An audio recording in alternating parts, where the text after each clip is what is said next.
Hello and welcome to another episode of Moose's Gear Goo Review. I'm Moose, and today we got a fixed blade. This is one of the Ka-Bar Becker line knives. It's the Ka-Bar Becker BK 14. Ka-Bar Becker BK 14. So we're going to go over some specs, we'll talk about the knife, and let you know kind of how I customized it a little bit and compare it to some other ones, and do the ugly brown glove test. The story behind this real quick is that it's kind of a collaboration between Ka-Bar and SE Knives. The knife and blade shape was designed by Ethan Becker. Well, the handle is actually the handle design of the SE Azula. And so it's a mix of the SE Azula and the Becker Necker knife. And a lot of people freaked out because I guess a guy on a forum somewhere took the Azula and the Becker Necker and cut it in half and just attached the SE handle to the Becker Necker blade. And people were like, that's really sweet, I want one, blah, blah, blah. So then they end up collaborating and putting the two knife designs together and then manufacturing it. And yeah, so that's the story behind that. So the specs, the overall length of the knife is 7 inches. The blade length is 3 1/4 inches. The blade thickness is pretty stout at 0.17 inches. The handle length is 3 3/4 inches. The overall weight is 3 ounces. That is without the scales, by the way. So without the scales, it is 3 ounces. And the blade steel is 1095 Crovan, which is typical for the Becker line. And it's a good, really durable, high quality 1095 steel that gets razor sharp and just holds up really well. Really good for work, utility, and woodsman, woodcraft type work. So, overall blade shape, like I said, it's the Necker blade shape. Pretty traditional Becker drop point, flat ground, plain edge blade. Has a good amount of belly, would definitely work as a skinner. Got a flattened spine here. It does have this like DLC coating, which, you know, prevents it from rusting, because the 1095 Crovan is a high carbon steel, so it will rust. But the coatings on there prevent it. That being said, I did kind of file off a spot on here to throw sparks on a ferro rod. And I'll talk about the sheath and the ferro rod in a sec, but I'll demonstrate that real quick.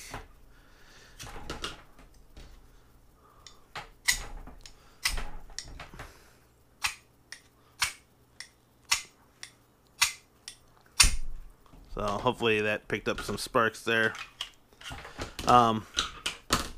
Yeah, so handle, like I said, is SE. It's actually really nice. Now, I heard complaints on the Becker Necker that the handle worked, but it wasn't as comfortable as you could be. So when they added this handle, it has a much more softer, rounded feel. And the knife, or more or less, was skeletonized. So it didn't come with the scales. And you can buy the aftermarket scales in a kit where you get some orange ones and some black ones for like $10.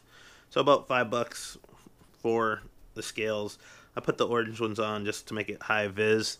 But yeah, so that's that. And I do like it a lot more with the scales, because now I actually have a handle to grip onto. It makes a palm swell in there, and it just fits better in hand. There is no jimping, and it does have a nice little choil finger guard there that locks you in.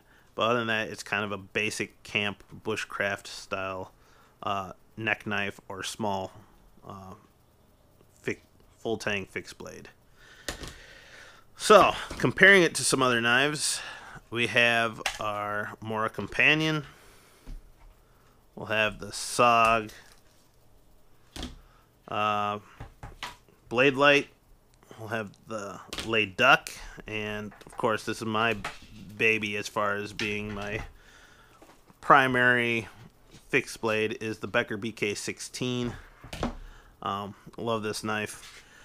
All right, so we line up the top of the handle with each one now. It's a little different on fixed blades because they're so different. Top of the handle. You can see that's about 3 inches. All these other knives have slightly longer blades, ever so slightly, other than lei duck. And clearly the BK16 is the biggest at about 4.5 inches. This is the actual cutting surface is about 3, and so forth. Handle-wise, it does have a very short handle for the size of the blade, but it is about equal. And I want to say the balance point is right about there. So it's pretty good, pretty well balanced. So yeah, looking at the blade's thickness, it looks like the blade light might be a hair thicker. The BK14 is thicker than the Mora. BK14 is thicker than the lei duck. And it's the same blade thickness as the BK16. Now, I don't know if Becker makes micarta scales, but that would definitely be an upgrade. I do know that they do make Azula micarta scales. I can't confirm right now if they do fit on the BK14, but if you do some research, I'm sure you'll be able to find that out. Otherwise, I'll try to comment below later and let you know what I find out. Other than that, let's talk about the sheath. It did come with kind of a standard glass-filled nylon sheath, but the complaint with that is that using that sheath that it comes with standard actually dulls the blade if you get the edge of the blade on that sheath. There's a Japanese knife guy that a couple years ago did a review of fixed blades and sheath materials, and he literally took the knife and cut like 5 or 6 cuts on each of these different sheath materials, and he found that the included sheath with the knife dulled the blade the most out of all the others, and it was a glass-filled nylon, I believe. That being said, I took note of that, and I decided I wanted to try a custom sheath, so I ordered this from Grizzly Custom Kydex, I think. Put a link in the description below. I went with the OD green.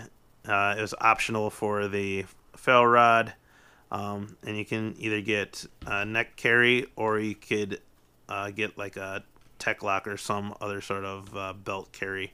I opted for this, thinking that I'd be neck, but realizing the knife itself plus the Kydex actually makes it fairly heavy. So I decided, it does work as a neck knife if you don't mind having, some heft around your neck. But if I would do this again, and I could do this now, is just find a blade tech lock and make it kind of a horizontal belt carry. I think would work really well. So a scout style. Other than that, the ferro rod's nice. It works fine. The Kydex is good quality, thick Kydex, and locks it in there. It's just nice. I like the overall package and idea, and sometimes I just take the cord off and just keep it as a pack knife. But I did and have done bushcrafting with it, and it works excellent for that. It's a very manageable, easy size. I almost feel like the handle could just be a titch longer, but for what it is, it's actually really excellent. That being said, obviously the ugly brown glove test. There isn't much to talk about other than, you can pull it in and out two-handed. You can press on the sheath with your thumb and pop it out that way. I will say that the cheaper polymer handle scales that you can get don't have much texture to them. So with a cloth glove, I don't have that good a grip. I think any other material, whether rubberized or leather, would have better grip on this, but with a cloth glove, it's not that good. And with no jimping, it's not that good. Though the finger guard there does lock it in. the palm swell holds it, but it's still kind of slick. So does it pass the ugly brown glove test? Not really with that texture, so I'd say 60%. So there you have it, guys. Excellent little fixed blade if you're looking for a smaller fixed blade, or if you have smaller hands, or just as a backup companion knife if you have like a larger chopper. This would be excellent. Really do like this knife. Really cool, and it just feels rock solid and robust. Just like everything that Ka-Bar makes as far as fixed blade. They make some of the best fixed blades in the world. Really like it. So check it out. It's BK14. I'll put links in the description below. Check these 2 videos out. Check the eye in the upper right hand corner. Click that big round button or the red button down below. Like, comment, and subscribe, and I'll see you outside.